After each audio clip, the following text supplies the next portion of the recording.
Now, the Three Martini Lunch with Greg Corombos and Jim Garrity. And welcome, everyone, to the Wednesday edition of the Three Martini Lunch, along with Jim Garrity of National Review. I'm Greg Corombos of Radio America. An all-Nevada edition of the Three Martini Lunch in the wake of the Republican presidential caucuses held there on Tuesday.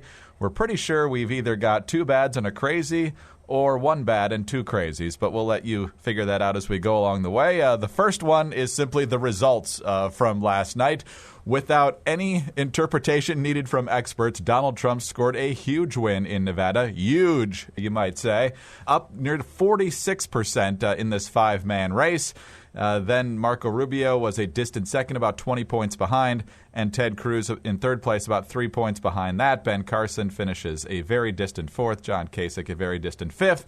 But apparently nobody's getting out of the race after Nevada, and we'll all head to Super Tuesday next week to see how that shakes out. And so, Jim, we're getting to the point now where the main theory for how to beat Donald Trump is to get this down to a two-man race. Now, Nevada might be different from other states that we'll get to, and it certainly looks to be different than South Carolina, for example.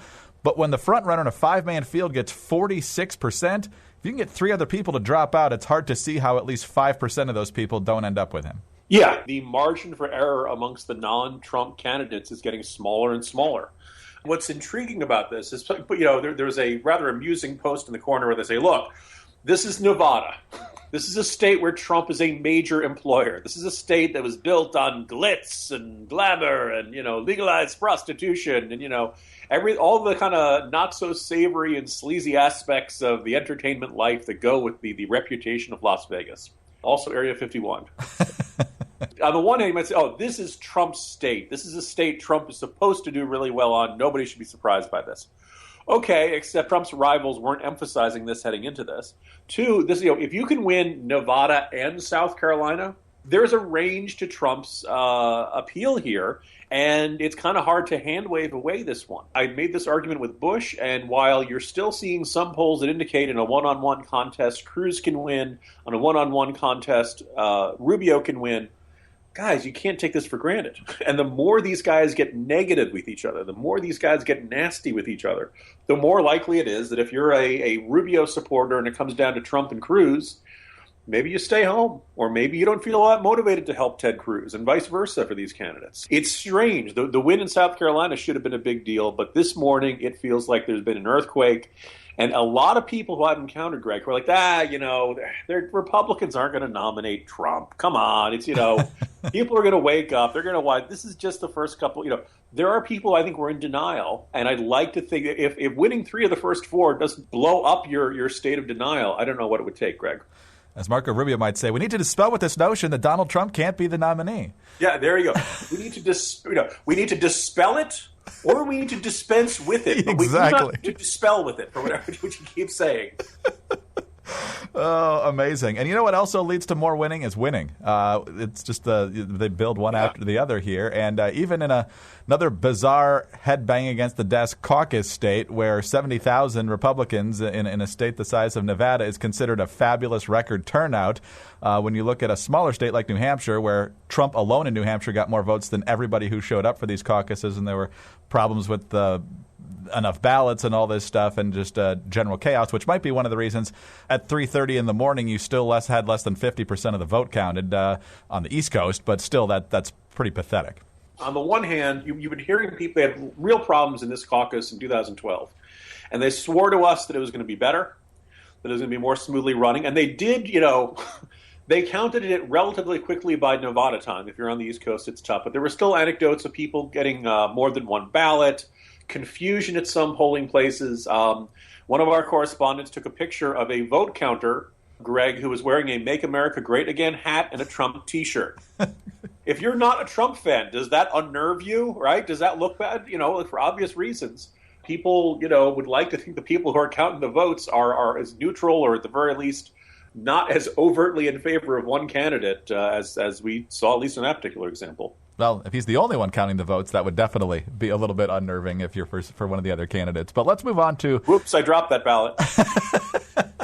On to the second martini. This could be bad or crazy. And, Jim, it's one thing to beat expectations in Iowa and maybe New Hampshire and claim that you still got a lease on life. But now that Trump has scored 3 very convincing victories in a row, saying you finished second or a competitive third isn't really that impressive anymore, yet that seems to be the pitch from both Cruz and Rubio. Cruz, of course, won Iowa, then finished a distant third in New Hampshire, and third again in South Carolina and Nevada. But because he won Iowa, he says people need to stick with him because he's the only one who's proven he can beat Donald Trump.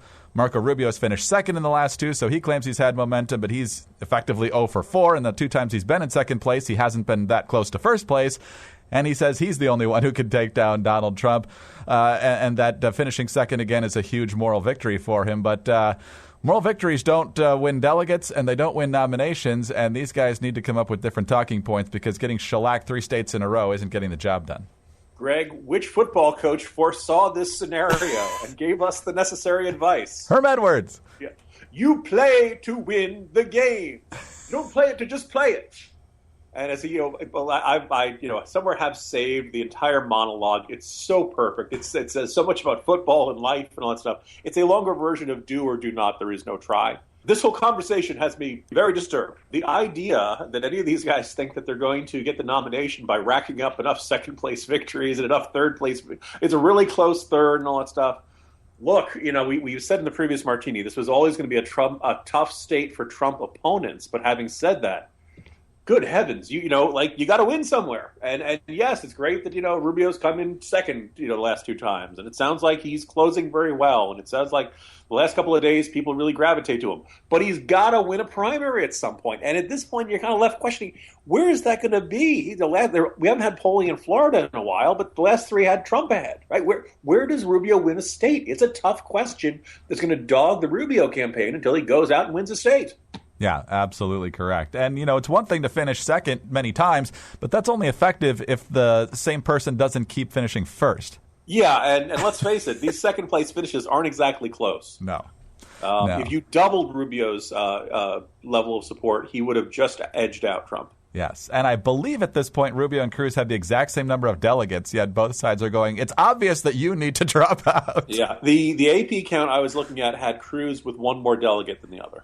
And, well, because of my overwhelming 1 delegate lead, you have no choice but to leave the race, Marco Rubio. All right, well, on to what's definitely a crazy martini. Trump, of course, gave a victory speech, which was very Trumpian. He loves Nevada. He loves the polls. And apparently now he even loves the entrance or exit polls. He just loves data, I guess. And so he was going I love numbers. Numbers have always been very good to me. So he's rattling off the different demographic groups that he won on Tuesday night, and that led to this. We won the evangelicals. We won with young. We won with old. We won with highly educated. We won with poorly educated. I love the poorly educated. I love the poorly educated. Jim, I think this is going to be a classic Rorschach test. If you love Donald Trump, you're going to say, yes, he actually cares about me, and he wants to elevate me and get me back on the path to the American dream. And people who don't like Donald Trump are going to say, well, of course you like the poorly educated because they're the only people you can get to vote for you. Greg, how much money do you think I could get selling poorly educated for Trump hats and T-shirts and, More than I would have thought 7 months ago. I assume he's just reciting things off, but Freudian slip, Keynesian gaffe, find it however you want.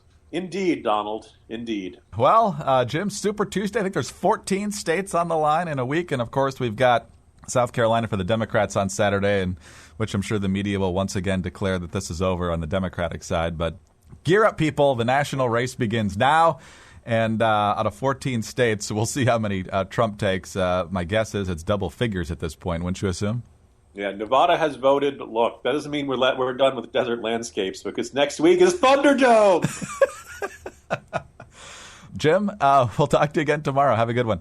See you tomorrow, Greg. Jim Garrity of National Review. I'm Greg Columbus of Radio America. Thanks for being with us today, and be sure to tune in again on Thursday for the next 3 Martini Lunch.